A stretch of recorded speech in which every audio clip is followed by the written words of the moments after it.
individuali veikla ir kai ją vykdo pensinio amžiaus žmogus arba neįgalusis. Tai pirmiausia apie verslo liudijimą. Jeigu verslo liudijimą vykdo neįgalus žmogus arba pensininkas, VSD įmokų jam mokėti nereikia iš viso.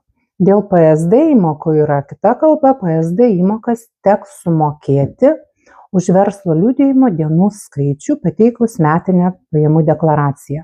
Na, pavyzdžiui, žmogus išsiperka verslo liudijimą 1-2 dienoms per mėnesį, tai už tas dienas teks susimokėti privalomojo sveikatos draudimo įmokas. Su individualia veikla pagal pažymą yra truputį kitaip.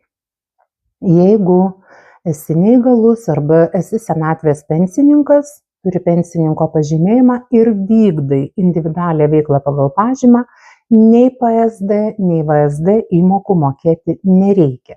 Bet jei nori mokėti VSD įmokas, tai turi pateikti sodrai prašymą pirmiausia laisvos formos, o antras žingsnis teikti SAF pranešimus, kad sodra būtų informuota, kad visgi tu nori mokėti VSD įmokas. Tai va tiek trumpai pelningo verslo.